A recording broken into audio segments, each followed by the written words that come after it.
Hey guys, I know I've been having like a lot of videos where I'm talking like upset and stuff. This is kind of like a venting slash update thing. I'm going to be making a video on all different types of hair extensions. I went to school for cosmetology, so like I know a lot about that, and I'm gonna um give all, like, pretty much have experience with every single one of them, or know people who had experience. So I'll be having that up, and I'm gonna be putting up um a lot of old videos that I have from middle school and stuff. So you'll see me how fucking weird I was. And just some stuff going on right now, which is why like I'm like on cry mode. um I guess I'm kind of just like thinking, um, I'm gonna tell you guys something that really only the closest people really know about, but I thought I'd share the story. Um, February 7th, 2006.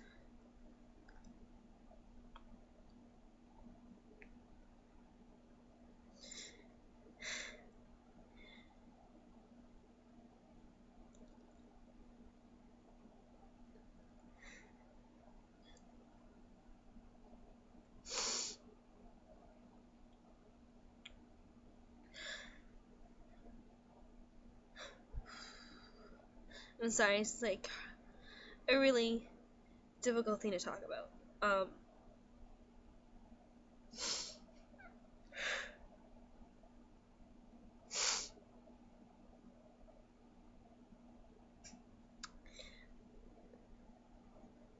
I lost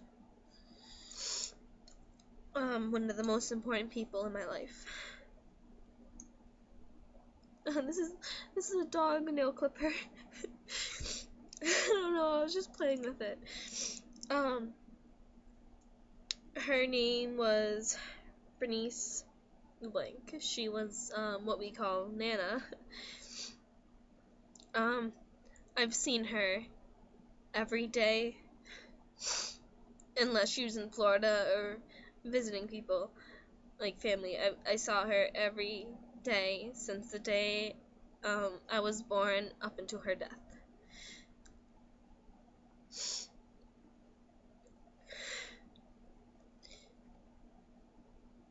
This house is like a giant fucking memorial of her.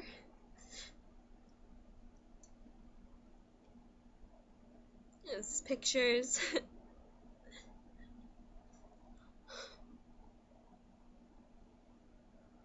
um, we still call her bedroom Nana's room, even though my sister's moving into it.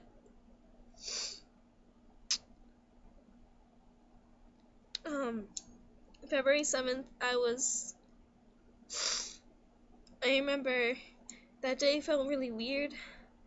A week before, I had a dream that she died. And I went to my best friend at the time, and crying. I was in 5th grade. Um, uh, uh, a week later, February 7th, 2006, American Idol was on that night. I remember I was sitting in my mom's room learning how to crochet, watching American Idol with my sister and my mom. That night, my mom had a huge fight with her. My mom ended up apologizing about the fight. My Nana had said to my dad, my Nana, she had emphysema. She couldn't take 3 steps without needing to stop and rest. It was really bad. It was hard seeing that every day.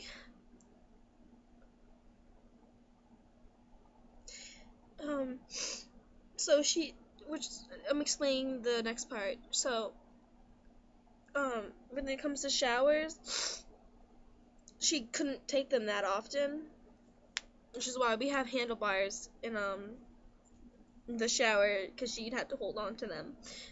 My dad said to her, "You don't have to take a shower tonight. You took one last night." And she looked at him. She's like, "I want to be clean for what's gonna happen." And he's like, "What do you mean?" She's like, "Oh, nothing." I don't remember the last thing I said to her. I wish I did. My little sister.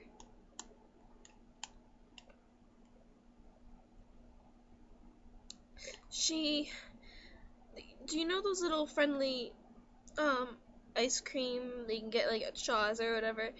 The little mini ones. My sister had one for her to give to her when she got out of the shower. She's like, she went into her bedroom, and my sister waited out her door for a really long time, having it, like, and my sister said, still not out of her bedroom yet.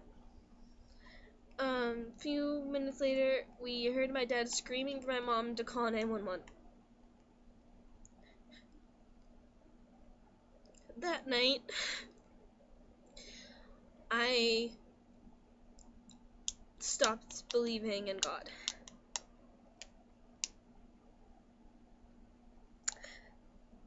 When the ambulance came, fire truck, police, the sirens, the lights,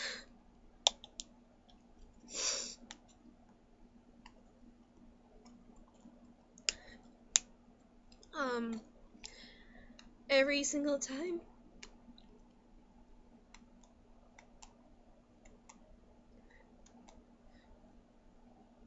I see one, hear them, it goes right back to that night.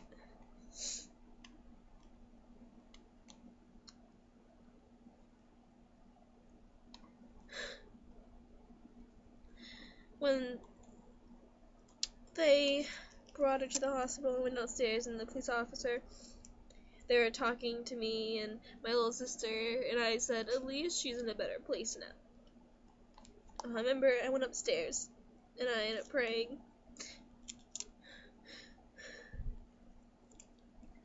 To not take her away from me. 12 o'clock came around. I heard my dad come home, because he went, my mom stayed with us. My mom kept the stairs, and I was sitting in my sister's bedroom.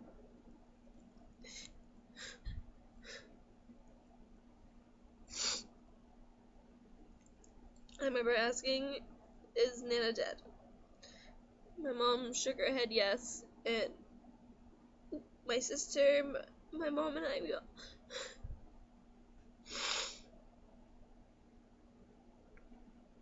we all stood there holding each other and just crying. I didn't have to go to school the next day, but I did. And her funeral was the only day I missed school that year. At my funeral I didn't cry. It was really hard to even look at her.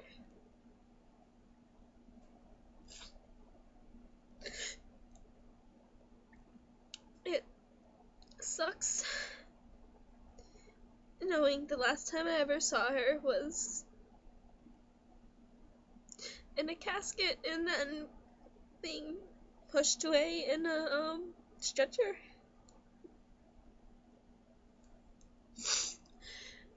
In my town, they do this thing where the firemen do this whole Christmas thing, and like Santa's on a fire truck type thing. This year I was home alone when it happened, and I completely broke down.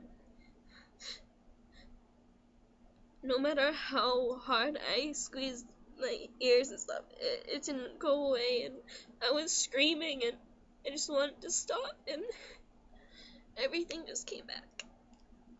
I have constant dreams about her, about that night. It's the hardest night probably ever. And I didn't start feeling it, like the pain and stuff, until mid 6th grade. I started harming myself the summer before 6th grade.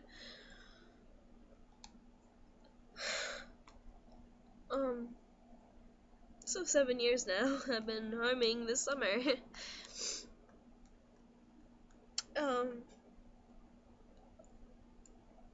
I remember mid-6th grade, it really started hitting me in the summer.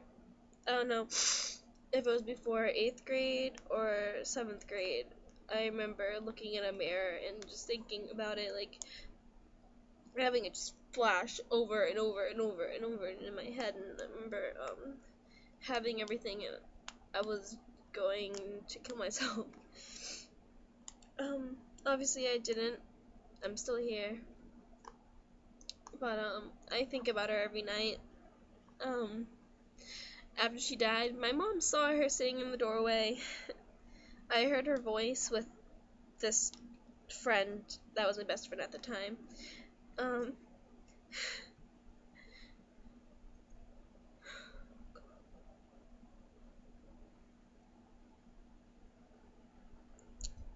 Sometimes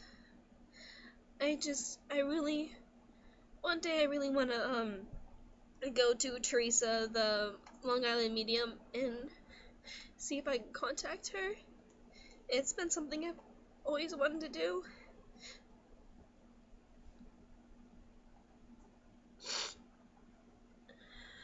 I just want to know if she's disappointed in me.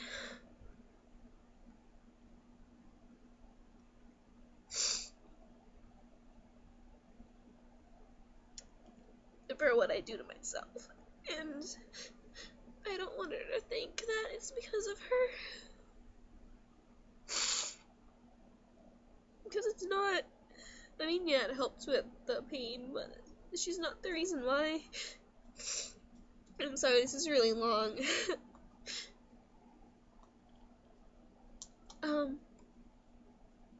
I guess, like,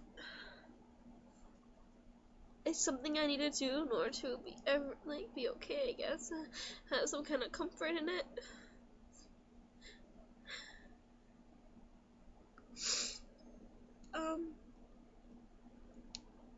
A lot of times I do want to commit suicide because I just want to be with her again. I just want to see her.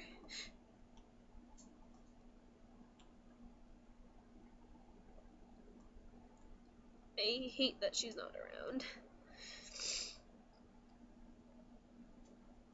I'd love, like, things have gotten easier. They have. I was a fucking mess, when it started to hit me. I was a complete fucking mess. Beginning of freshman year, that started to go down a lot. Yeah, I still cry over it. Yeah, every time February 7th comes around, it's the worst day of my fucking life. And every single time I always think I could kill myself right now, and I'd be dead the same day with her. It's a thought that always goes through my head, but I couldn't do that to my parents.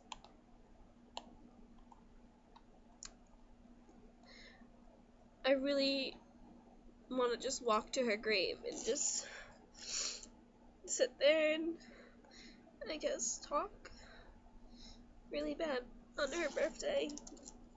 I made her a card, and I think it was on her birthday. I don't remember, but my mom, I think it was on her birthday. My mom picked me up off the bus stop, and we went, and I put the card in her grave. Obviously, she can't read it, but I kind of hope that maybe she heard thoughts or saw me writing it or something like that. So yeah, that's my story on where I started realizing my depression. I started harming, and I started realizing I have really bad anxiety, and it's getting worse. So yeah, I'm sorry for bothering you. If you don't watch this, that's whatever. I really don't care if I have 0 views on this video. It's something I've been wanting to get out for a while now. Like, that it's not, like, ugh, you know, tearing me the fuck apart. So yeah, sorry it's a long video. Sorry for crying. It just like it's really like a hard thing that I went through. So yeah, bye, and thanks for watching. I guess if you watched it.